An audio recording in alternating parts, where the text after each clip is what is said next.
Hi everyone, it's Jerry. I have an excellent game to share with you from the 2025 Chessable Masters. This was quarterfinal game number 1, a best-of-4 game match. On the white end, Magnus Carlsen playing against Yangyi. All right, time controls are 10 plus 0. This was played on February 18th. We have here a London setup, but with a twist here. Early stage in this one, a pawn storm here by Carlsen, meeting bishop g4 with f3, bishop h5 with g4, and we're not done yet. The pawns continue to march. We are 7 moves in. First 6 moves, pawn moves here by Carlsen. Now, this pawn is not yet done running. Soon going to be established on g6, pretty much by force. Follow-up from here, bishop d3. Can't allow bishop captures bishop, so bishop captures bishop it is. Queen captures bishop. And from here we have e6. And the reply is g6, super invasive pawn established. Now I wondered why not g6 here. Well, queen b5 is in the air, targeting 2 unprotected pawns. Carlsen will win a pawn shortly if g6 is played. So black goes with e6, and g6 is in there, f6, and okay, let's get some more development. Knight e2, c pawns both contributors, tension resolves. c4 played here, and in the game the reply is queen e4, pretty much saying let's go for a queen exchange. It says you could play it with queen c2. In fact, it says that's top, preparing to meet, for instance, queen takes d5 with king f2. This will be the king's little cozy home, a couple pawns nearby and a sturdy defender in the knight. He plays it with queen e4, and you don't have the option to capture with the pawn anymore, and pretty much not the knight either. You would drop e6, so it's queen takes. Continue to develop, and we're recapturing here with the pawn, taking over control of that important d5 square, taking on the doubled pawns. This is an important square to cover. So more development. Bishop for knight exchange nearby. Knight b4. Fork here. Also this idea of a check, tracking down the b pawn. Carlsen's reaction here is with knight f4. So he's open to this idea of giving up the exchange. It says best is king to d2. All right, but in this one, knight f4. Black does not go in for the fork here. Black ends up playing king d7. How are things looking if black goes in for the fork? Well, we would have this knight become a monster on e6. This is not a 3-point knight. This knight will be rounded up shortly. It's looking at this position here, calls it around plus 0.5. Okay, not a direction we go. Black not interested in that one. So it's king d7, bishop for knight exchange, and now we get out of any silly forks. Bishop d6, counterpunch against the knight, and from here we get just the knight exchange, pretty much. Bishop takes knight, pawn takes knight. And from here, bishop d6. Now, how the computer wants to play it here, it says best is to exchange a pair of rooks and then look forward to putting pressure on h4. That's considered a top line. This is where black is starting to go in the wrong direction. He withdraws the bishop, seems sensible, out of the line of fire, throwing a punch. Carlsen's replies with the b5. And from here we have bishop b4, and that is a decisive mistake, the blunder of the game.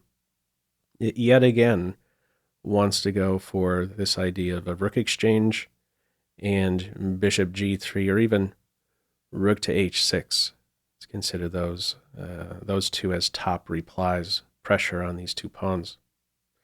All right, bishop b4 in this game, some really pretty sequences from here, combinations. We have knight a4. How do you defend this pawn now?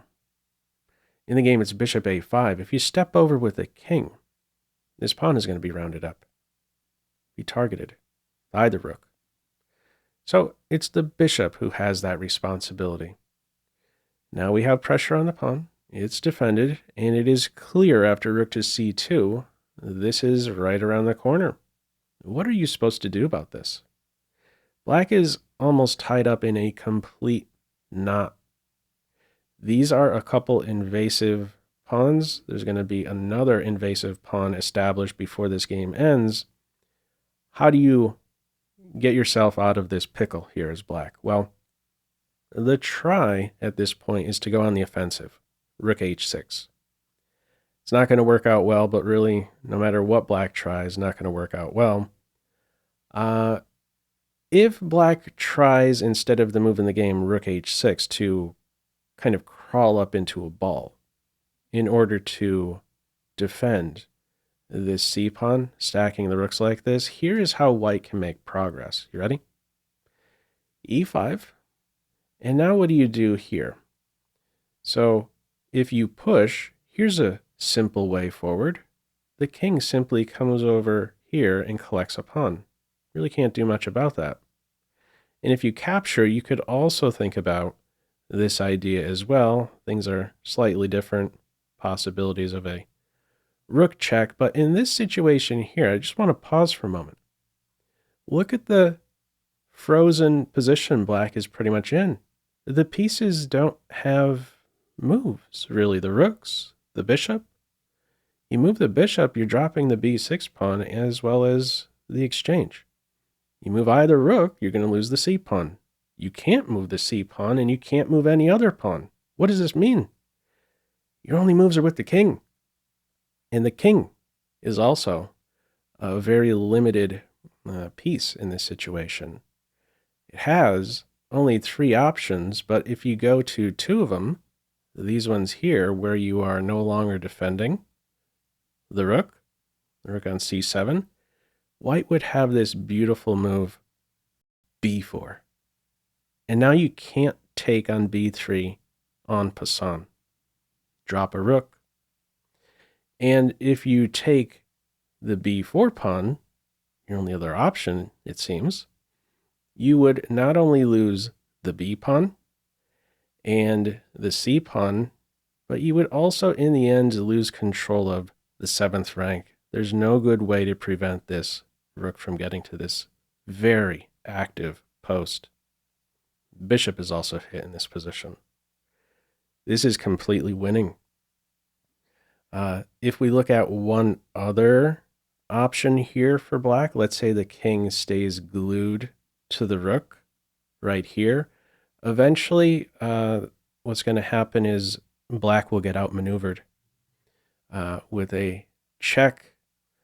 Let's say the rook blocks. Rook comes over here looking at a check, exchange rooks, rook takes pawn. And if you try to prevent something like that, well, there you go. Black is officially being outmaneuvered. Talk about a very flexible rook right here. You could target it along a file or a file and a rank. This pawn will soon be won.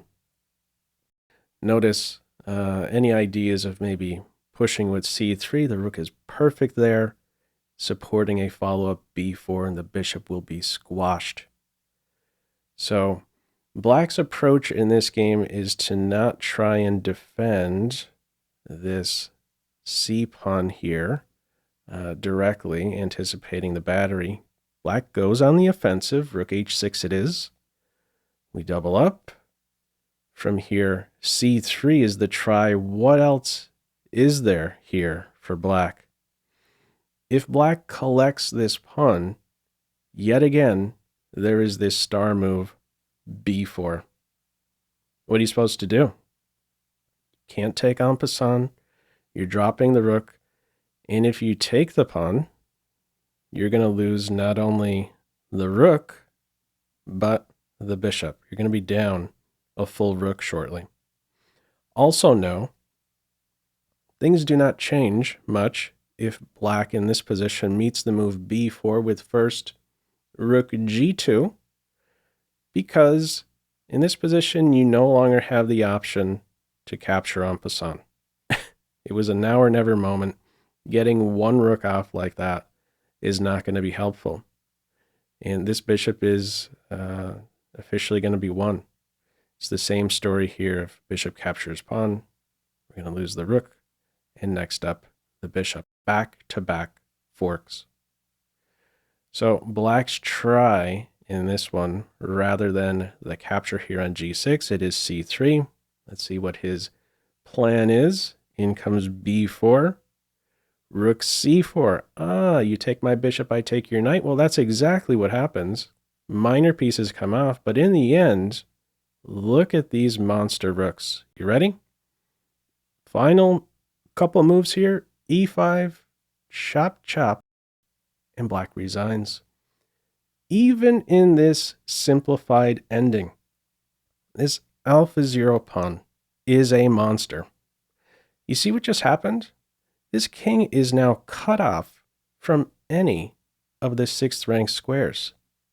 Of course, you can't go to these two. Huge wall is preventing the king from stepping up to the 6th rank. And if any of these pawns are captured, B pawn, G pawn captured, it would be the same mate in 3. What does that look like? Check, check, and checkmate. What are you supposed to do to even prevent that? Trying to fall back here with the rook to h8, things don't change. It's the same checkmate in 3. That move is no help. So the only try for black would be in this final position to fall back to a8, or first flick in a check just for fun and then fall back to a8. All right. In this case, we get to the 7th rank and start mopping up pawns. What was this guy doing here?